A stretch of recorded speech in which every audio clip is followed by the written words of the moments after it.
യോഹന്നാന്റെ സുവിശേഷം 6-ാം അധ്യായത്തിൽ യേശു എന്ത് പറഞ്ഞു? സുവിശേഷം യേശു എന്ത് വിശുദ്ധ കുർബാനയെക്കുറിച്ച് പറഞ്ഞു എന്ന് മനസ്സിലാക്കാൻ യോഹന്നാൻ 6-ലേക്ക് പോവുകയാണ്. എടുക്കാം യോഹന്നാന്റെ സുവിശേഷം 6-ാം അധ്യായം. ഈ 6-ാം അധ്യായം നമുക്കൊരു 5 കാര്യങ്ങളായി ഇതിനെ തിരിക്കാം. ഒന്നാമത്തേത്, യേശു അപ്പം വർദ്ധിപ്പിക്കുന്നു. യേശു അപ്പം, മൾട്ടിപ്ലിക്കേഷൻ ഓഫ് ദ ലോസ്. യേശു അപ്പം വർദ്ധിപ്പിക്കുന്നു. ഒന്ന് പറയാവോ? അപ്പോൾ യോഹന്നാൻ 6-ന്റെ ആദ്യത്തെ ഡിവിഷൻ യേശു അപ്പം വർദ്ധിപ്പിക്കുന്നു, മറക്കരുത്. രണ്ടാമത്തേത്, യേശു വെള്ളത്തിന് മീതെ നടക്കുന്നു. യേശു വെള്ളത്തിൻ്റെ പുറത്ത് നടക്കുന്നവരുണ്ടോ ഈ നാട്ടിൽ? ആ നടപ്പല്ലിത്, മനസ്സിലായോ? അത് പറയത്തില്ലേ, അച്ഛൻ മൈൻഡ് ചെയ്യണ്ട അച്ഛാ, വെള്ളത്തിൻ്റെ പുറത്ത് പറഞ്ഞാന്ന് പറയത്തില്ലേ, വെള്ളത്തിൻ്റെ പുറത്ത് നടന്നതാ, അതല്ലത്. വെള്ളത്തിൻ്റെ മീതെ നടക്കുന്നു. രണ്ടാമത്തേത്, യേശു വെള്ളത്തിൻ്റെ മീതെ നടക്കുന്നു. മൂന്നാമത്തേത്, യേശു പറയുന്നു, എൻ്റെ ശരീരം ഭക്ഷിക്കുകയും എൻ്റെ രക്തം പാനം ചെയ്യുകയും ചെയ്യുന്നില്ലെങ്കിൽ നിങ്ങൾക്ക് ജീവൻ ഉണ്ടായിരിക്കില്ല. ഞാനിത് പിന്നീട് വിശദീകരിക്കും, ഈ വാക്യം മാത്രം. ഇപ്പോൾ ഈ കോണ്ടെക്സ്റ്റിൽ നമുക്ക് യേശു എന്ത് പറഞ്ഞു, അതാണ് നമ്മുടെ നിലപാട്. നാലാമത്തേത്, ഇത് കേൾക്കുമ്പോഴുള്ള കേൾവിക്കാരുടെ പ്രതികരണം, റെസ്പോൺസ് ഓഫ് ദി ഓഡിയൻസ്, കേൾവിക്കാരുടെ പ്രതികരണം, നാലാമത്തേത്. അഞ്ചാമത്തേത്, യേശുവിൻ്റെ നിലപാട്, the position of Jesus about this, അഞ്ചാമത്തേത്. 5 കാര്യങ്ങൾ പറഞ്ഞു. പറയാവോ? യോഹന്നാൻ 6-നെ 5ആയി ഡിവൈഡ് ചെയ്യാം. ഒന്നാമത്തേത്, യേശു അപ്പം വർദ്ധിപ്പിക്കുന്നു. 2, 5 കാര്യം പറഞ്ഞാലും രണ്ടാമത്തെ മറക്കത്തില്ല. വെള്ളത്തിൻ്റെ പുറത്ത് നടന്നു. യേശു വെള്ളത്തിൻ്റെ മീതെ നടക്കുന്നു. 3, ഈശോ പറയുന്നു, ഞാനാണ് ജീവൻ്റെ അപ്പം, എൻ്റെ ശരീരം ഭക്ഷിക്കുകയും എൻ്റെ രക്തം പാനം ചെയ്യുകയും ചെയ്യുന്നില്ലെങ്കിൽ നിങ്ങൾക്ക് ജീവൻ ഉണ്ടായിരിക്കുകയില്ല. ഓക്കെ, ഇത് ഈശോ പറഞ്ഞു. 3. നാലാമത്തേത്, ഇത് കേട്ടപ്പോഴുള്ള കേൾവിക്കാരുടെ പ്രതികരണം. 5-ാമത്തേത്, യേശുവിൻ്റെ നിലപാട്. ഒന്നാമത്തേത്, യേശു അപ്പം വർദ്ധിപ്പിക്കുന്നു. അപ്പം വർദ്ധിപ്പിച്ച സംഭവത്തിൻ്റെ സാരാംശം, യേശു അപ്പം വർദ്ധിപ്പിച്ച സംഭവത്തിൻ്റെ സാരാംശം, ലിസൺ ടു മീ, ഒറ്റ കാര്യമുള്ളൂ. ഈശോയ്ക്ക് നമ്മളോടെല്ലാം പറയാൻ ഒറ്റ കാര്യമുള്ളൂ. ആ ഒറ്റ കാര്യം ഇതാണ്. യേശു പറയാണ്, നിങ്ങൾ ഒരു അപ്പം എൻ്റെ കയ്യിൽ തന്നാൽ എനിക്ക് ആ അപ്പത്തെ എൻ്റെ ഇഷ്ടമനുസരിച്ച് എന്ത് വേണമെങ്കിലുമാക്കി മാറ്റാൻ പറ്റും. ഇതാണ് ഈ സംഭവത്തിൻ്റെ അർത്ഥം. അതല്ലേ? 5 അപ്പം അവൻ്റെ കയ്യിലോട്ട് കൊടുത്തു, അത് ഇഷ്ടം പോലെ പെരുകി. അപ്പം വർദ്ധിപ്പിച്ച സംഭവത്തിൻ്റെ പൊരുൾ, the message of this miracle is this: Jesus is telling each and every one of us that if you place a loaf of bread into my hands, I can transform this bread into any form which I like. എനിക്ക് അതിനുള്ള capacity ഉണ്ട്. ഇത് നിങ്ങൾ വിശ്വസിക്കുന്നോ? ഇത്രയും വിശ്വസിച്ചാൽ മതി ഇതിനകത്തുനിന്ന്. അതായത് എൻ്റെ കർത്താവിന് ഒരപ്പം അവൻ്റെ കയ്യിലോട്ട് കൊടുത്താൽ അതിനെ അവന് മാറ്റാൻ പറ്റും. ഇതാണ് ജോൺ ചാപ്റ്റർ 6-ന്റെ പാർട്ട് 1. രണ്ടാമത്തേത്, യേശു വെള്ളത്തിന് മീതെ നടക്കുന്നു. വെള്ളത്തിന് മീതെ നടക്കുക എന്ന് പറഞ്ഞാൽ, നിങ്ങൾ വെള്ളത്തിന് മീതെ നടന്നിട്ടുണ്ടോ? ചാവ് കേട്ടല്ലോ. വെള്ളത്തിന് മീതെ നടന്നാൽ താന്നു പോവും. വെള്ളത്തിന് മീതെ ഞാൻ സിംഗപ്പൂരിൽ വെച്ച് മുങ്ങി മരിക്കേണ്ടായിരുന്നു. പല രീതിയിലാണ് ഞാൻ മരിക്കേണ്ടത്. മുങ്ങി മരിക്കേണ്ടത് എങ്ങനെയാണെന്ന് വെച്ചാൽ, എനിക്ക് അറിഞ്ഞുകൂടായിരുന്നു ഈ സ്വിമ്മിംഗ് പൂളിൻ്റെ ഒരെൻഡിൽ ആഴമുണ്ടെന്ന്. നിങ്ങൾക്കറിയായിരുന്നു അത്? എൻ്റെ ദൈവമേ, എനിക്കത് അറിഞ്ഞുകൂടായിരുന്നു. ഞാൻ ഓർത്തിരുന്നത് എല്ലായിടത്തും ഞാൻ അങ്ങനെ നടന്ന് താണുപോയി. പിന്നെ ചെറുപ്പകാലത്ത് നീന്തൽ പഠിച്ചിട്ടില്ലാത്തതുകൊണ്ട് താന്ന് ഒരുപാട് ആഴം ഉണ്ടായിരുന്നു, അതിന് താന്നുപോയി. അന്ന് എനിക്കൊരു കാര്യം മനസ്സിലായി, നമ്മൾ ധ്യാനഗുരു ആണെങ്കിലും താഴും. അത് നമുക്ക് ഇതിനകത്തൊന്നും ആർക്കും ഒരു ഇതൊക്കെ അതായത് ഈ ഭൂമിയുടെ നിയമങ്ങളൊക്കെ എല്ലാവർക്കും ബാധകമാണ്. അതുകൊണ്ട് നോക്കുകയും കണ്ടുമൊക്കെ വെള്ളത്തിൽ ചാടാവൂ എന്നെനിക്ക് മനസ്സിലായി. താണുപോയി. എന്നാൽ പത്രോസ് താണ അതേ വെള്ളത്തിൽ യേശു താണില്ല. എന്തുകൊണ്ട് താണില്ല? അതായത് ഇരുമ്പ് വെള്ളത്തിലിട്ടാൽ താഴും, പക്ഷെ ഇരുമ്പ് കപ്പൽ താഴില്ല. താഴാത്തതിൻ്റെ കാരണം താഴാത്ത വിധത്തിൽ അതിൻ്റെ ശരീരത്തിൽ ഒരു മാറ്റം വരുത്തി. അപ്പൊ ആ ശരീരത്തിൽ വരുത്തിയ മാറ്റമാണ് വെള്ളത്തിൽ താഴാതിരിക്കാൻ കപ്പലിനെ സഹായിച്ചത്. പത്രോസ് താണ വെള്ളത്തിൽ ഈശോ താണില്ലെങ്കിൽ അതിൻ്റെ അർത്ഥം വെള്ളത്തിനല്ല മാറ്റം വന്നത്, യേശുവിൻ്റെ ശരീരത്തിനാണ് മാറ്റം വന്നത്. സമ്മതിക്കാവോ? സമ്മതിക്കത്തില്ലേ? അതായത് ഈ വെള്ളത്തിൽ ഈശോ താണില്ല. കൗണ്ടർ ക്വസ്റ്റ്യനോടെ ഇപ്പോൾ ചോദിച്ചോണം. അതായത് ഈ വെള്ളത്തിൽ ഈശോ താണില്ല, പത്രോസ് താണു. അപ്പോൾ വെള്ളത്തിനല്ല, വെള്ളം പഴയ പോലെ തന്നെയാണ്. ഈശോയ്ക്ക് വെള്ളത്തിൽ നിന്നാലും താഴാത്ത വിധത്തിൽ ഈശോ തൻ്റെ ശരീരത്തെ ഭാരമില്ലാത്തതാക്കി മാറ്റി. ഈ ഭാഗം വായിക്കുന്ന നമുക്കൊരു കാര്യം മനസ്സിലായി. എൻ്റെ കർത്താവിന് അപ്പത്തെ മാത്രമല്ല മാറ്റാൻ കഴിയുന്നത്, അവൻ്റെ ശരീരത്തെയും മാറ്റാൻ കഴിയും. ക്ലിയറായോ? ഈ സംഭവത്തിലൂടെ ഈശോ ലോകത്തിൻ്റെ മുമ്പിൽ തെളിയിക്കുകയാണ്, I can transform my body to, I can transform this bread you given to my hand and I can transform my flesh. ഇനി കൂട്ടി വായിക്കേ. അതായത് അപ്പത്തെയും തൻ്റെ ശരീരത്തെയും തനിക്കിഷ്ടമുള്ളതുപോലെ മാറ്റാൻ കഴിയുന്ന യേശു ഈ അപ്പം എടുത്തിട്ട് പറഞ്ഞു, ഇത് എൻ്റെ ശരീരം. ആ ശരീരമായി ആ അപ്പം മാറുമോ? മാറും. കാരണം നമുക്ക് ദൈവം പറയല്ല, നമുക്ക് ഡെമോൺസ്ട്രേറ്റ് ചെയ്ത് കാണിച്ചു തരികയാണ്. എനിക്കിത് പറ്റും. നമ്മൾ ഇന്ന് രാവിലെയും ഈ അൾത്താരയിൽ അപ്പം എടുത്ത് അവൻ്റെ കയ്യിലോട്ട് വെച്ചു, അവൻ അതിനെ അവൻ്റെ ശരീരമാക്കി മാറ്റി. നമ്മൾ ആ ശരീരം സ്വീകരിച്ചു. ഈശോ പ്രൂവ് ചെയ്യാണ്, എനിക്ക് അപ്പത്തെ മാറ്റാൻ പറ്റും, എനിക്ക് എൻ്റെ ശരീരത്തെയും മാറ്റാൻ പറ്റും. നിങ്ങൾ ശ്രദ്ധിച്ചിട്ടുണ്ടോയെന്ന് അറിഞ്ഞുകൂടാ, അന്ത്യത്താഴമേശയിൽ വെച്ച് യേശു അപ്പം എടുത്തിട്ട് ഇതെൻ്റെ ശരീരം എന്ന് പറയുമ്പോൾ യൂദാസ് ഉൾപ്പെടെ ഒരാൾ പോലും ചോദിച്ചില്ല അതെങ്ങനെ ഒക്കും എന്ന് ചോദിച്ചോ? ഇല്ല. കാരണം അവരുടെ മുമ്പിൽ യേശു തെളിയിച്ചിട്ടുണ്ട്, എനിക്കിത് പറ്റും. അപ്പോൾ അത് ശ്രദ്ധിക്കുക, ഇങ്ങനെ ഈശോ അപ്പത്തെയും ശരീരത്തെയും മാറ്റാൻ കഴിയുമെന്ന് പ്രൂവ് ചെയ്തിട്ടാണ് ഈശോ പറഞ്ഞത് ഇതെൻ്റെ ശരീരം. യൂദാസ് ഉൾപ്പെടെ ആരും സംശയിച്ചില്ല, ആരും. അപ്പം ഇങ്ങനെ രണ്ട് കാര്യങ്ങൾ പറഞ്ഞു. മൂന്നാമത്തെ കാര്യം, ഈ കാര്യങ്ങൾ രണ്ടും, ഈ അത്ഭുതങ്ങൾ രണ്ടും പ്രവർത്തിച്ചിട്ട് ഈശോ അവരോട് പറയുകയാണ്. നമുക്ക് വായിക്കാം. യോഹന്നാൻ്റെ സുവിശേഷം 6-ാമത്തെ അധ്യായം എടുക്കുക.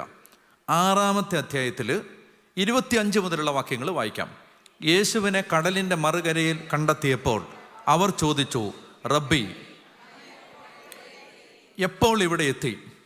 യേശു പ്രതിവചിച്ചു, സത്യം സത്യമായി ഞാൻ നിങ്ങളോട് പറയുന്നു, അടയാളങ്ങൾ കണ്ടതുകൊണ്ടല്ല, അപ്പം ഭക്ഷിച്ച് തൃപ്തരായതുകൊണ്ടാണ് നിങ്ങൾ എന്നെ അന്വേഷിക്കുന്നത്. നശ്വരമായ അപ്പത്തിന് വേണ്ടി അധ്വാനിക്കാതെ മനുഷ്യപുത്രൻ തരുന്ന നിത്യജീവൻ്റെ അനശ്വരമായ അപ്പത്തിന് വേണ്ടി അധ്വാനിക്കുവിൻ. എന്തെന്നാൽ പിതാവായ ദൈവം അവൻ്റെ മേൽ അംഗീകാരമുദ്ര വച്ചിരിക്കുന്നു. അപ്പോൾ വളരെ വളരെ വളരെ വളരെ പ്രധാനപ്പെട്ട ഒരു വാക്യം, അപ്പോൾ അവർ അവനോട് ചോദിച്ചു. ശ്രദ്ധിച്ച് കേൾക്കുക, ഈ ചോദിച്ചത് ഡൗട്ടുള്ള ആളുകളല്ല, ഈ ചോദിച്ചത് യേശുവിനെ തേടി വന്ന ജനമാണ്, യേശുവിനെ കാണാൻ ആഗ്രഹിച്ചു വന്ന ജനമാണ് ഈ ചോദ്യം ചോദിക്കുന്നത്. കർത്താവേ, ഞങ്ങൾക്കൊരാഗ്രഹമുണ്ട്, ഒരു ചോദ്യമുണ്ട്, ഒരു മറുപടി തരാമോ? ഞങ്ങൾക്ക് പിതാവായ ദൈവത്തിന് പ്രസാദകരമായ ഒരു ജീവിതം നയിക്കാൻ, അപ്പനെ പ്രസാദിപ്പിക്കാൻ ഞങ്ങൾ എന്ത് ചെയ്യണം? എന്താണ് ചോദ്യം? ദൈവഹിതം അനുസരിച്ച് പ്രവർത്തിക്കുന്നവരാകാൻ. ലിസൺ, ഈ ചോദ്യം ഈ ചാപ്റ്ററിലെ വളരെ ഇമ്പോർട്ടൻ്റ് ഒരു ചോദ്യമാണിത്. അതായത് ദൈവത്തിന് വളരെ ഇഷ്ടമുള്ള ഒരു ജീവിതം നയിക്കാൻ ഞങ്ങൾ എന്ത് ചെയ്യണം? യേശുവിൻ്റെ മറുപടി പറഞ്ഞു, ഇതാണ് പിതാവിനെ പ്രസാദിപ്പിക്കുന്ന പ്രവൃത്തി. എന്താണത്? അവിടുന്ന് അയച്ചവനിൽ വിശ്വസിക്കുക. പിതാവിനെ പ്രസാദിപ്പിക്കുന്ന പ്രവൃത്തി ഇതാണ്, അവിടുന്ന് അയച്ചവനിൽ വിശ്വസിക്കുക. വിശ്വസിച്ചോ? ഇത് വെറുതെ ജനറൽ സ്റ്റേറ്റ്മെൻ്റ് അല്ല. ശ്രദ്ധിക്കണേ, ജനറൽ സ്റ്റേറ്റ്മെൻ്റ് അല്ല. അവിടുന്ന് അയച്ച ഞാൻ പറയുന്ന ഈ കാര്യങ്ങളിൽ വിശ്വസിക്കുക. ഏത് കാര്യങ്ങൾ? എൻ്റെ ശരീരം ഭക്ഷിക്കണം, എൻ്റെ രക്തം പാനം ചെയ്യണം എന്ന് ഞാൻ പറയുന്ന ഈ കാര്യങ്ങൾ നിങ്ങൾ വിശ്വസിച്ചാൽ ദൈവത്തിന് പ്രസാദകരമായ ഒരു ജീവിതമായിരിക്കും നിങ്ങളുടേത്. വിശുദ്ധ കുർബാനയെ സ്നേഹിക്കുന്നവനെ പിതാവായ ദൈവം സ്നേഹിക്കും. ഒരു സംശയമില്ല. എൻ്റെ ചോര കൊണ്ട് ഞാൻ എഴുതി തരാം. എനിക്ക് ഒരു സംശയമില്ല. എനിക്ക് യാതൊരു സംശയമില്ല. ദൈവം, കാരണം എനിക്ക് അതുപോലെയാണ്. എൻ്റെ ജീവനും മരണവും എടുത്ത് കയ്യിൽ ഇങ്ങനെ വെച്ച് ദൈവം എന്നെ പഠിപ്പിച്ചതെന്നാണ്. ഈ കുർബാനയിലാണ് എല്ലാം. വേറെ ഒന്നും തലകുത്തി മറിയേണ്ട കാര്യമില്ല. കുർബാനയെ സ്നേഹിച്ചോ, ബലിപീഠത്തെ സ്നേഹിച്ചോ, അൾത്താരയുടെ മുമ്പിൽ ഇരുന്നോ, വിശുദ്ധ മുമ്പിൽ ഇങ്ങനെ അടയിരുന്നോ, കർത്താവ് എല്ലാം തരും. എല്ലാം നഷ്ടപ്പെട്ടതെല്ലാം തിരിച്ചു തരും, ഇല്ലാത്തതെല്ലാം ഉണ്ടാക്കിത്തരും. ദൈവം തരും. അതുകൊണ്ട് ഇതിനേക്കാൾ വലിയ വേറെ ഒരു സംഭവമില്ല, വേറെ ഒന്നുമില്ല. ഒരു സോങ്ങിനും പോകണ്ട, ബലിപീഠത്തെ പിടിച്ചോണം. അപ്പം അങ്ങനെ കർത്താവ് ഈശോ പറഞ്ഞു തരികയാണ്. കർത്താവ് പറയാണ്, അവിടുന്ന് അയച്ച എന്നിൽ വിശ്വസിക്കുക എന്നുള്ളതാണ് ദൈവത്തെ പ്രസാദിപ്പിക്കുന്ന പ്രവൃത്തി. ഇനി അവിടുന്ന് വിഷയത്തിലേക്ക് വരികയാണ്. 30-ാമത്തെ വാക്യം. അപ്പോൾ അവർ ചോദിച്ചു, വായിക്കാം. അപ്പോൾ അവർ ചോദിച്ചു, ഞങ്ങൾ കണ്ട് നിന്നെ വിശ്വസിക്കേണ്ടതിന് എന്തടയാളമാണ് നീ ചെയ്യുക? എന്താണ് നീ പ്രവർത്തിക്കുക? അവിടുന്ന് അവർക്ക് ഭക്ഷിക്കാൻ സ്വർഗത്തിൽ നിന്ന് അപ്പം കൊടുത്തു എന്ന് എഴുതപ്പെട്ടിരിക്കുന്നത് പോലെ ഞങ്ങളുടെ പിതാക്കന്മാർ മരുഭൂമിയിൽ വെച്ച് മന്ന ഭക്ഷിച്ചു. യേശു മറുപടി പറഞ്ഞു, സത്യം സത്യമായി ഞാൻ നിങ്ങളോട് പറയുന്നു, മോശയല്ല നിങ്ങൾക്ക് സ്വർഗത്തിൽ നിന്ന് അപ്പം തന്നത്, എൻ്റെ പിതാവാണ് സ്വർഗത്തിൽ നിന്ന് നിങ്ങൾക്ക് യഥാർത്ഥ അപ്പം തരുന്നത്. എന്തെന്നാൽ ദൈവത്തിൻ്റെ അപ്പം സ്വർഗത്തിൽ നിന്ന് ഇറങ്ങി വന്ന് ലോകത്തിന് ജീവൻ. അപ്പോൾ അവർ ചോദിച്ചു, കർത്താവ്, ഈ അപ്പം ഞങ്ങൾക്ക് എപ്പോഴും നൽകണമേ. 35 ഉറക്കെ വായിക്കാം. യേശു അവരോട് പറഞ്ഞു, ഞാനാണ് ജീവൻ്റെ അപ്പം. ഓർത്ത് വെച്ചിരിക്കണം, ജീവൻ്റെ അപ്പം. ഞാൻ ഈ ജീവൻ പിന്നീട് വിശദീകരിക്കും. ഇപ്പോൾ ഇത് ഓർത്ത് വെച്ചിരിക്കണം. ഞാനാണ് ജീവൻ്റെ അപ്പം. എൻ്റെ അടുത്ത് വരുന്നവന് ഒരിക്കലും വിശക്കില്ല, എന്നിൽ വിശ്വസിക്കുന്നവന് ദാഹിക്കുകയുമില്ല. അടുത്തത് ഈ വാഗ്ദാനങ്ങളാണ്. അതായത് ഈ അപ്പത്തിൻ്റെ അടുത്തേക്ക് വരുന്നവന് വിശക്കത്തില്ല, ദാഹിക്കത്തില്ല. ഒന്ന് പറഞ്ഞേ, വിശക്കത്തില്ല. അതായത് ഈ അപ്പത്തിൻ്റെ ദിവ്യകാരുണ്യത്തെ സമീപിക്കുന്നവന് വിശപ്പില്ല, ദാഹമില്ല. പറഞ്ഞേ, വിശപ്പില്ല, ദാഹമില്ല. ദിവ്യകാരുണ്യത്തെ സമീപിക്കുന്നവന് വിശപ്പില്ല, ദാഹമില്ല. പറഞ്ഞേ ഹല്ലേലൂയ. ലോകം വിശക്കുന്നതിന് വേണ്ടി അവൻ വിശന്ന് ഒരു ഭിക്ഷക്കാരനെ പോലെ അതിൻ്റെ പുറകെ പോകില്ല. ലോകം ദാഹിക്കുന്നതിന് പുറകെ അവൻ പോകത്തില്ല. അവൻ്റെ ദാഹം, അവൻ്റെ വിശപ്പ് വേറെയാണ്. ഇനി അടുത്ത വാഗ്ദാനം 37. പിതാവ് എനിക്ക് നൽകുന്നവരെല്ലാം എൻ്റെ അടുത്ത് വരും, എൻ്റെ അടുക്കൽ വരുന്നവനെ. അടുത്തത് നിങ്ങളിത് കുറിച്ച് വെച്ചോണം ഇതെല്ലാം. അതായത് ഒന്നാമത്തെ കാര്യം ഞാൻ പറഞ്ഞു. ഇനി അതായത് ഒരു 3 കാര്യമാണ് ഇപ്പം ഞാൻ എംഫസൈസ് പറഞ്ഞു. ഒന്നാമത്തെ കാര്യം, ഈശോയോട് അവർ ചോദിച്ചു, ഞങ്ങൾ ദൈവത്തെ പ്രസാദിപ്പിക്കുന്ന ഒരു കുടുംബമാവാൻ ഞങ്ങൾ എന്നാ ചെയ്യണ്ടേ? അപ്പോൾ പറഞ്ഞു, അവിടുന്ന് അയച്ച ഏകജാതനായ എന്നിൽ ഞാൻ ഈ പറയാൻ പോകുന്ന കാര്യങ്ങളിൽ വിശ്വസിക്കുക. അപ്പോൾ കുർബാനയുമായി ബന്ധപ്പെട്ട് ഞാൻ നൽകിയ പ്രബോധനങ്ങളിൽ വിശ്വസിച്ചാൽ നിൻ്റെ കുടുംബം ദൈവത്തിന് പ്രീതികരമായ ഒരു കുടുംബമായിട്ട്. ഇന്നലെ രാത്രി എൻ്റെ അമ്മയെ ഞാൻ സ്വപ്നം കണ്ടു. ഇന്നലെ രാത്രി ഇടയ്ക്കെപ്പോഴോ കുറച്ച് നേരം ഉറങ്ങിയായിരുന്നു. ആ സമയത്ത് സ്വപ്നവും കണ്ടു. അമ്മയെ നോർമലി സ്വപ്നം കാണാറില്ല അങ്ങനെ. അപ്പം ഞാൻ രാവിലെ വിചാരിച്ചെന്നാൽ അമ്മയൊന്ന് വിളിച്ചേക്കാം, ഒത്തിരി നാളായി വിളിച്ചിട്ട് ഒന്ന് വിളിച്ചേക്കാമെന്ന് ഓർത്തു. അപ്പോൾ അങ്ങനെ ഇപ്പം രാവിലെ ഞാൻ അമ്മയെ വിളിച്ചിട്ട് ഞാനിങ്ങനെ വേറെ നമ്പറല്ലേ, അമ്മയെ പറ്റിക്കല്ലോ. അപ്പോൾ ഞാൻ പറഞ്ഞു, ചിന്നമ്മയുണ്ടോ? അപ്പോൾ പറഞ്ഞു, ചിന്നമ്മയാണ്. പോലീസ് സ്റ്റേഷനിൽ നിന്നാണ് വിളിക്കുന്നത്. പിന്നെ ഒരു അറസ്റ്റ് വാറൻ്റുണ്ട്. അപ്പോൾ എൻ്റെ അമ്മ ഒട്ടും ഭാവവ്യത്യാസമില്ല ചിരിച്ചോണ്ട് പറയാണ്, പോലീസുകാർക്കൊക്കെ എന്നെ പേടിയാന്ന്. ഞാനാന്ന് അറിഞ്ഞൂടാ. കുറച്ച് നേരം കഴിഞ്ഞിട്ടാണ് മനസ്സിലായത് ഞാനാന്ന്. കാരണം ഒന്നാമത്തെ കാര്യം, ഞാൻ നോർമലി അങ്ങനെ വിളിക്കാറില്ല. രണ്ടാമത്തെ കാര്യം, ഈ വേറെ ഏതോ നമ്പറിൽ നിന്നാണ്. എൻ്റെ നമ്പറാണ് എൻ്റെ അമ്മയുടെ ഫോണിലുണ്ട്. അപ്പോൾ ഞാൻ ഓർക്കായിരുന്നേ, അമ്മ ഫോൺ വെച്ച് കഴിഞ്ഞാൽ ഞാൻ ഓർക്കായിരുന്നു, ശരിയാ എൻ്റെ അമ്മയ്ക്ക് പോലീസിനെ ഒന്നും പോലീസൊക്കെ വന്നാലേ എൻ്റെ അമ്മ ചിരിച്ചോണ്ടൊക്കെ നിൽക്കത്തുള്ളൂ. പോലെ എന്തിനു പോലീസിനെ പഠിക്കുന്നത്? അപ്പം ഞാൻ രാവിലെ ഓർക്കുമായിരുന്നു, എൻ്റെ മനസ്സിലൊരു കാഴ്ചയുണ്ട്. വലിയ വിദ്യാഭ്യാസമൊന്നും ഇല്ലാത്തൊരു സ്ത്രീ, കുടുംബം ഇങ്ങനെ ചെതറിപ്പിരിഞ്ഞ് തകർന്ന് പോകാനുള്ള എല്ലാ ആണിയും പിശാചി വെച്ച് ഒരു കുടുംബത്തെ ഇങ്ങനെ തകർക്കാൻ ഈ റിമോട്ടിൻ്റെ സ്വിച്ച് ബോംബ് വെച്ചിട്ട് ഞെക്കാൻ നിൽക്കുന്ന പോലെ സാത്താൻ നിന്നൊരു കാലമുണ്ട്. ആ കാലത്ത് വലിയ വിദ്യാഭ്യാസമൊന്നും ഇല്ലാത്തൊരു പാവ സ്ത്രീ പള്ളിയിൽ പോയി കൂനിക്കൂടി നിന്നൊരു നിപ്പ് എനിക്കിപ്പോഴും ഓർമ്മയുണ്ട്. ഞങ്ങളുടെ നാട്ടിൻപുറത്തൊരു കൊച്ചു പള്ളി, ആ പള്ളിയിൽ എല്ലാവരും നിൽക്കുന്നത് അവരവരുടെ സ്പോട്ടുണ്ട്, അവ മാറത്തില്ല, എല്ലാം അവിടെ തന്നെ പോയി നിൽക്കുന്നത്. അപ്പം ഇങ്ങനെ നിന്ന ഒരു അമ്മയെ എനിക്ക് ഓർമ്മയുണ്ട്. ഞാൻ ഓർക്കുകയാണ്, എൻ്റെ അമ്മ എന്നോട് ജീവിതത്തിൽ ആദ്യമായിട്ട് എനിക്ക് തന്ന വാഗ്ദാനം, മോനെ നീ ആൾത്താരയിൽ കുർബാനയ്ക്ക് സഹായിക്കാൻ ഓൾട്ടർ ബോയ് ആയിട്ട് കയറിയാൽ നിനക്ക് ഞാൻ ഉടുപ്പ് വാങ്ങിച്ചു തരാം.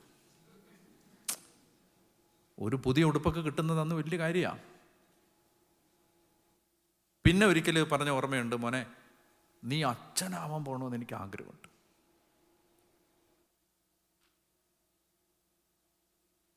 ഞാൻ ഓർക്കുകയാണ്, ഇന്ന് ദൈവം എന്നെ അനുഗ്രഹിച്ച് കർത്താവിൻ്റെ സുവിശേഷകനാക്കി.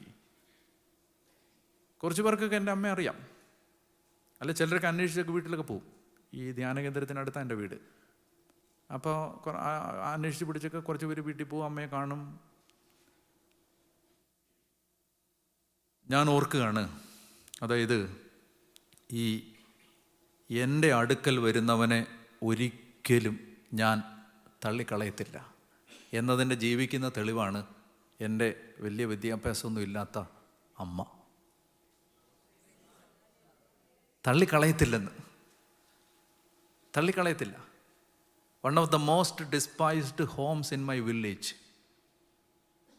അന്ന് ആരും വലിയ സീരിയസ് ആയിട്ട് എടുക്കാത്തൊരു പാവപ്പെട്ട വീട്. തള്ളിക്കളഞ്ഞില്ല ദൈവം. അത് ഈ ബലിപീഠത്തെ സ്നേഹിച്ച ഒരമ്മ. ഇന്നും 5:30 എന്നൊരു സമയമുണ്ടെങ്കിൽ എൻ്റെ അമ്മ എഴുന്നേറ്റ് നടന്ന് 1.5 കിലോമീറ്റർ നടന്ന് പള്ളി പോവും. വയസ്സ് 75.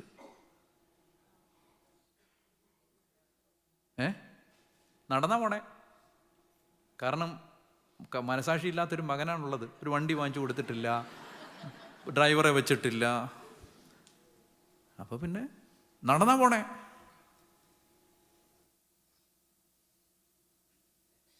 ഒറ്റയ്ക്കാണ് താമസിക്കുന്ന അപ്പനും അമ്മയും. 3 പെങ്ങന്മാരാണ്. അവർ ആ വഴിക്ക് 3 വഴിക്ക് പോയി. അപ്പനും അമ്മയും തന്നെയാണ്. അപ്പന് വെളിയിലിറങ്ങാൻ ആരോഗ്യമില്ല. അമ്മ പോവും, ഇന്നും പോയിട്ടുണ്ടാവും. അപ്പം ഞാൻ ഇന്ന് കുർബാനയെക്കുറിച്ച് പറയുമ്പോൾ ഇത് പറയണ്ടേ മിനിമം. എൻ്റെ അടുത്ത് വരുന്നവനെ ഞാൻ ഒരിക്കലും തള്ളിക്കളയത്തില്ല. അപ്പം എന്തിനാ അമ്മ ഇന്നലെ സ്വപ്നം കണ്ടേ? പറ. ഇത് പറയാൻ പ്രോമിസസ് ആണ്. ഒന്നാമത്തെ പ്രോമിസ്, ഞാൻ ഈ കുർബാനയെക്കുറിച്ച് പറയുന്ന കാര്യങ്ങൾ വിശ്വസിച്ചാൽ പിതാവിന് നിങ്ങളോട് ഇഷ്ടമുണ്ടാവും. രണ്ടാമത്തെ പ്രോമിസ്, വിശക്കത്തില്ല, ദാഹിക്കത്തില്ല. മൂന്നാമത്തെ പ്രോമിസ്, ഒരിക്കലും തള്ളിക്കളയത്തില്ല. ഒരിക്കലും എന്ത് സംഭവിച്ചോട്ടെ നിന്റെ കുടുംബത്തെ ദൈവം തള്ളിക്കളയില്ല. നാലാമത്തേത്, അന്ത്യദിനത്തിൽ ഞാൻ അവനെ ഉയർപ്പിക്കും. അതാണ് പാടിയത്, നേടും അവൻ സ്വർഗം. അന്ത്യദിനത്തിൽ മനസ്സിലായി, ആത്മാവ് രക്ഷപ്പെടും. ഈ ശരീരവും രക്തവും ഭക്ഷിക്കുകയും പാനം ചെയ്യുകയും യോഗ്യതയോടെ അത് ചെയ്തവനെ ദൈവം ഉയർപ്പിക്കും. പ്രോമിസസ് ആണ്.